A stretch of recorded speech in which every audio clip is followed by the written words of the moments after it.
I have 3 kids, and they're of varying ages. My oldest is about to go to college, and it reminded me of a terrifying experience our family had when she was very young. This happened about 12 years ago, and honestly I hadn't thought about it in quite a while, but she's a little apprehensive about going off to college, and that made me think about it for the first time in ages. So this happened during the early summer when my daughter was about 6 years old. She had always had a problem with thunderstorms before too, so on this day when the storm was brewing for hours before her bedtime, I was not expecting it to be a very peaceful night, let's just say. When I went to put her to bed, she was already very apprehensive about the storms, but we didn't want her to grow up and always be scared of them. So we didn't change her bedtime or sleeping situation based on the storming. I did stay with her for a little while in order to rest her nerves and assure her that nothing bad was going to happen though. Still, we did expect her to be able to sleep on her own rather than hunker with us all night every time. The storm was actually not as bad as some that we've had in the past even, so I really didn't think it would be that much of a problem. My husband and I were getting ready for bed. This was probably a good hour and a half after I had left my daughter's room. My assumption was that she was sound asleep at that point, but then there was a very bright flash of lightning, followed by a really loud pop of thunder that startled the both of us. I remember it pretty vividly even now, over 10 years later. What followed immediately after was another similar but far less intense flash. It was after this second flash that I heard my daughter crying out to us. I figured she must have been asleep, awoken by the first thunder and scared by the second one. I got up to make my way into the room to check on her. My husband, though, told me to stay there. He was going to go in and check instead. He got up and left as I continued to get ready to go to bed. I noticed that he had been gone for a long time actually, though. I finished getting ready and actually had even gotten into bed before he eventually came back. When I asked him what had taken him so long, he told me that she had been really scared, far more than usual. She had been asleep, woken up by the thunder, but during the second flash, she thought she could make out the image of someone standing right outside her bedroom window. That's what caused her to scream. My husband had to calm her down from that, and then decided to go and check and make sure there was no one outside. He wasn't able to find anyone, and he was pretty sure that she had just woken up so quickly she had probably dreamed of it. He was pretty thorough checking for her though, and was able to calm her down in order to get her back to sleep. Thankfully, he was able to do that. It may have been about 15 minutes later though, when we heard her begin screaming suddenly again. Again, my husband told me that he would go check into it, although I really wanted to at that moment. I allowed him to do it though. I mean, if there really was someone outside of the house, he would have been far better to deal with it than I was. He was and still is a very big and strong man. Like the first time, he was gone for a while too. It worried me a bit more this time because I knew why she had been screaming the first. I figured she'd either seen something or at least thought she saw something. I worried about what might be happening that I couldn't see. Now this time, after a good 20 minutes or so, he returned to the room with our daughter. Apparently, she thought she saw someone outside her window yet again. So even though my husband checked and did not find anyone, she was so scared that he thought it best to just let her sleep with us this time. At that point, I absolutely agreed. I didn't know what she saw or thought she saw, but it obviously scared the crap out of her a lot more than usual.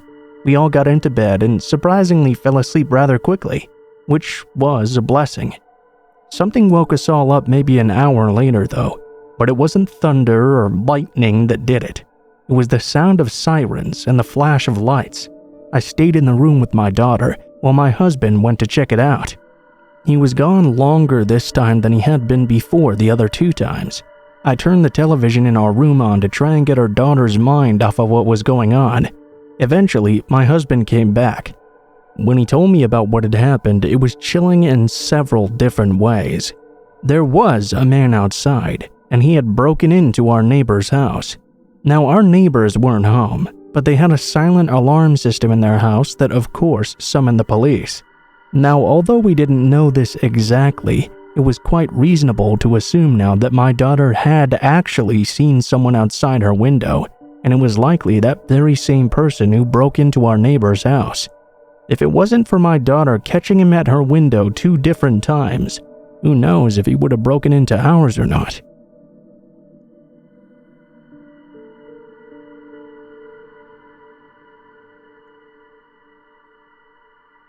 This isn't really a long story, but it definitely is a creepy one. It happened to me in my first apartment after graduating from college. I didn't get a great job right away, which I guess isn't too much of a surprise.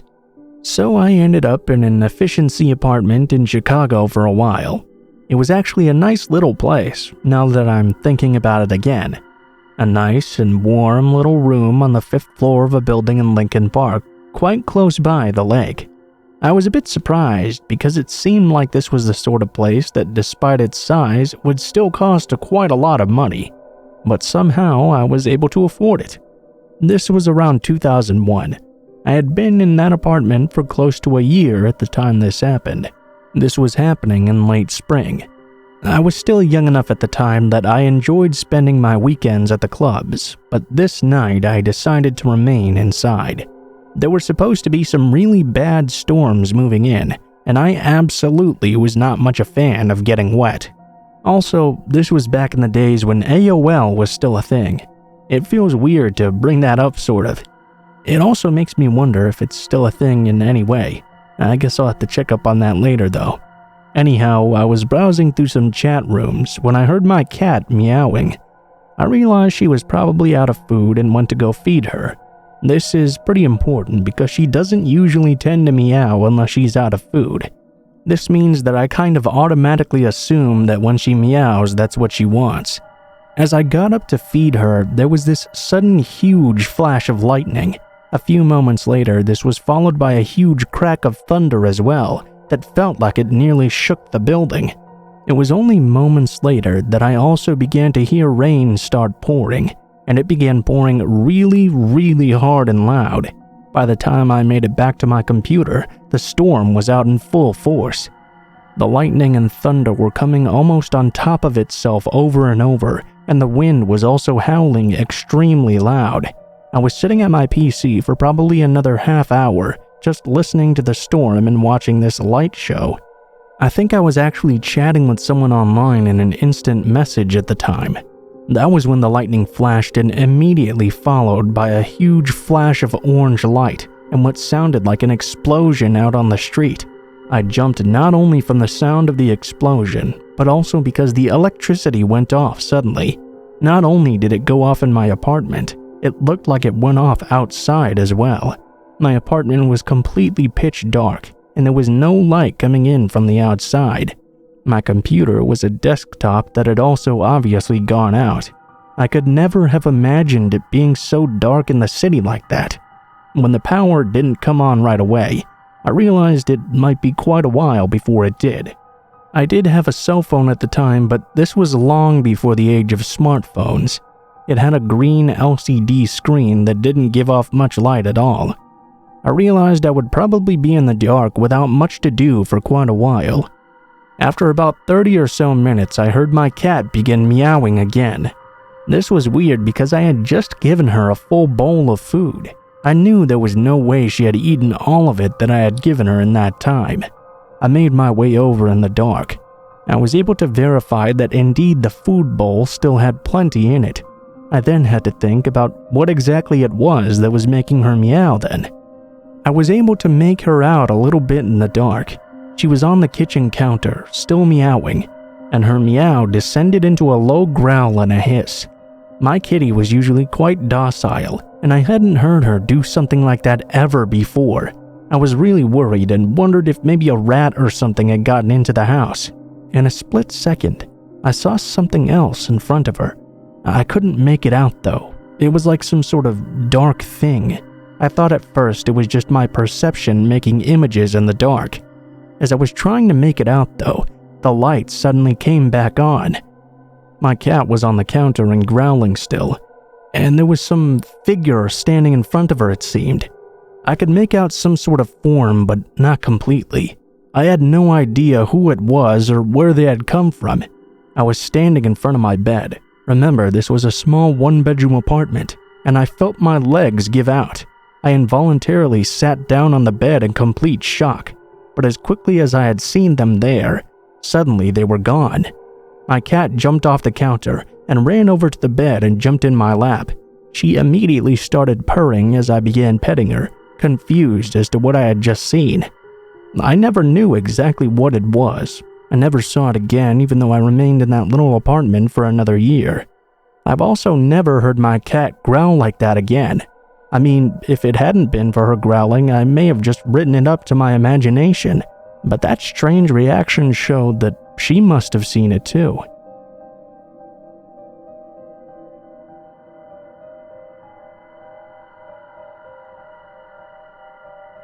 I once had an experience that was very reminiscent of a scene from a horror movie. It happened on a day that I had gotten up and noticed how dark it was outside during the day. I was on summer vacation from school, and it had been a pretty hot summer up till that point. When I looked outside today, though, I saw how the sky was completely overcast with green and black clouds that were moving very quickly across the sky. I was elated. This was the kind of weather that I enjoyed the most. I was always looking for some sort of adventure or something different to do. I especially like to search out potentially scary things to do. I decided that I was going to go and check out this empty old building outside of my neighborhood. I really didn't know what it was. I think it might have been a really old school or something. What I did know, though, was that it had been abandoned and locked up for as long as I had been alive. Although a lot of high school kids were known to use it as a place to get high, I wasn't one of them, and I had never been inside it before. I was just looking for an atmospheric experience, which I thought that abandoned and boarded up building would have during a nasty thunderstorm. Not only that, I figured maybe I would also get lucky and find some pot or something that some other kids had hidden there. All in all, it would have made a very interesting day. I set out into this old building. I didn't really worry about getting caught out in the storm or anything. Being wet didn't really bother me.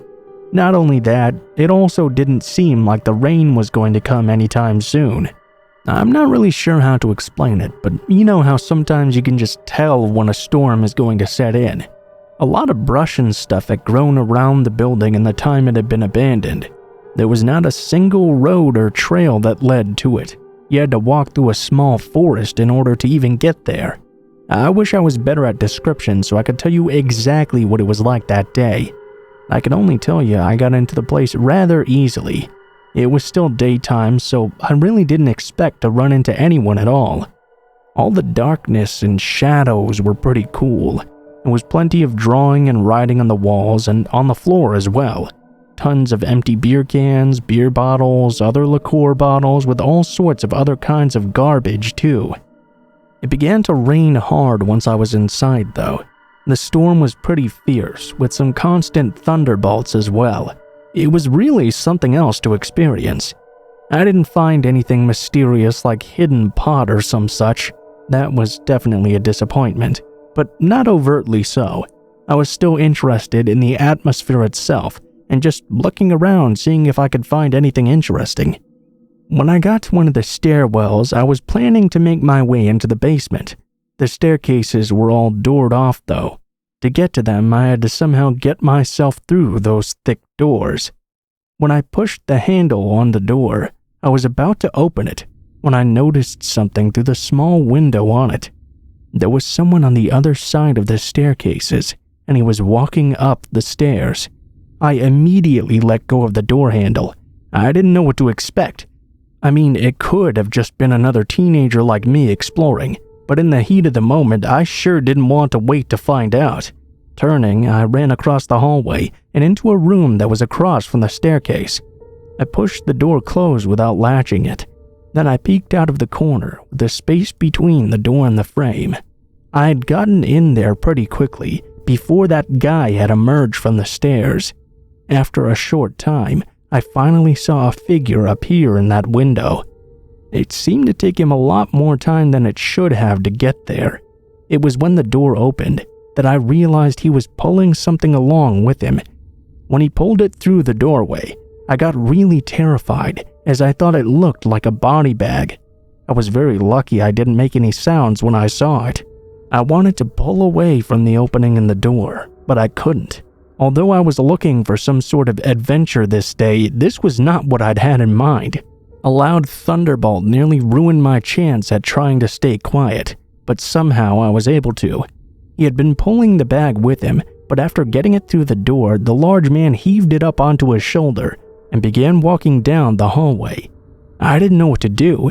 I still had no idea what the guy had in that bag. I had no idea where he was going or what time he would be back, so I tried to be still and waited as long as I could. The storm continued, and I still waited. I kept checking my watch, looking to see how long I was there.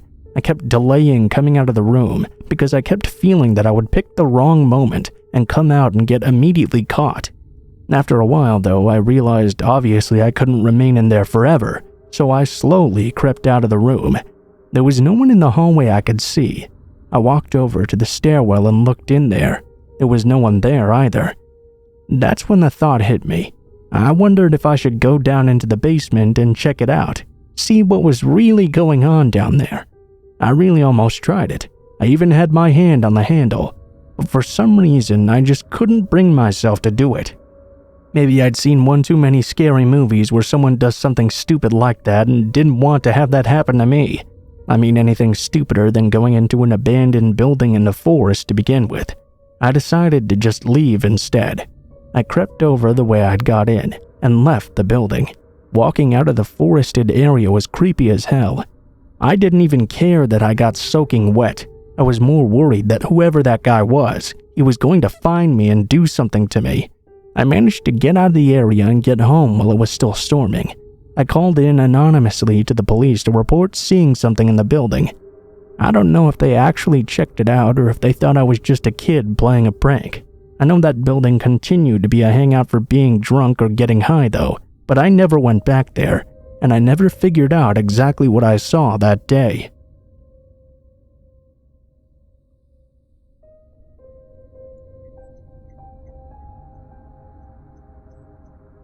It's actually been really hard getting around to telling this story. For a long time, reading true scary stories online or listening to them on YouTube, I often wondered why anyone would tell a story of something so tragic that happened to them that others would look at as entertainment. But I finally decided to tell it here because I realized it's not just about entertainment. It's also a way of helping people who might find themselves in similar situations. My story took place about 10 years ago. My friend Jake and I grew up together. We were best friends for as long as I can remember. We always sat by each other at school and hanged out during recess. We played video games together. We were very, very close. We even decided to go to the same college together. I thought Jake could have gotten into a much better school than me, but like me, he wanted us to have the experience together. When the time came for us to leave for college, we left a few days before we had to be there, and made it into a bit of a road trip. We gave ourselves 3 days worth of driving to get there. Now, neither Jake nor I had ever driven that long of a distance before, so it was quite an adventure. We thought it would be cool to see some of the countryside before having to buckle down and study. The second day, we were driving through the mountains. It was a new experience as well because I'd never done it before. I think I felt sick a lot of the time, and it likely had something to do with the elevation. However, towards the end of the day, something went wrong with the car. I was driving and it just suddenly seized up. I had trouble even getting it off the road. Well, Jake and I couldn't really figure out what to do with this car. It was beyond our expertise. We were also in a bad area as far as cell phone signals were concerned as well. We didn't know how far away we were from a gas station either, so we decided that one of us would hitchhike to a gas station and get some help. All of our belongings were in the car and in the trailer attached, so one of us had to stick with it. Jake decided that he would be the one to go and find help. It took a while before a car picked him up. By that point, there wasn't much sunlight left. So I just sat in the driver's seat and waited. The sun went down. A state trooper at one point pulled up to the car and I had a chat with him. I let him know what was going on and that my friend had hitched a ride to try and get help. He took some information and said he would drive to the gas station and see if my friend had arrived there yet. Apparently, about 30 miles away there was a station with a garage, and they could have towed our car for us. The driver asked how long I had been waiting, and I let him know that at that point it had been over 3 hours. This would have been enough time for the car with my friend to go to the gas station, get the tow truck, and be back 3 times over. When the officer left, I was very concerned. When the officer was gone for quite a long time, I began to get even more concerned. It was dark out, and for the first time I felt truly alone. It was an odd and unpleasant feeling, but I also sort of felt that I didn't want the officer to come back, because somehow I knew it would be bad news. It was nearly 2 hours later that the officer finally came back. He had the tow truck with him, and I was relieved. I was sure that Jake was with them. However, when the officer came to my car, I saw that he wasn't there. He informed me that no one had stopped at the gas station to get a tow. He also checked to see if anyone had seen the car with Jake in it. No one was able to pull it up from memory. The car was towed. While it was being worked on, I had to go to the police station to file a report. They had to call Jake's parents and let them know he was missing. I got a motel room in the area. I put off the trip because I was worried about my friend. I spent 4 days in that motel, freaked out and worried I might never see him again. Finally, though, the police came to talk to me. The car that Jake had gotten a ride from was found in a grocery store parking lot.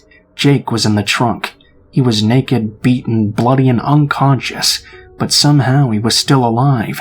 He was in a coma for about a month before he gained consciousness again, and even after that, it was weeks before he was able to recognize me or anyone, and even longer before he was finally able to recall what happened.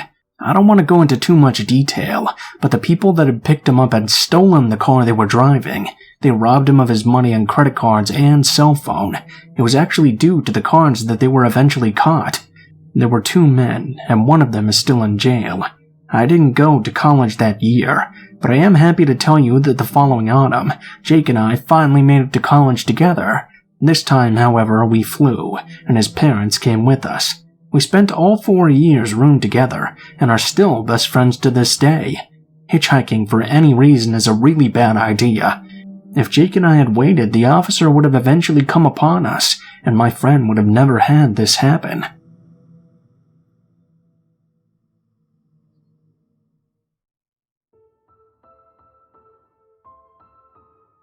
What is up, guys? Blue Spooky here as always.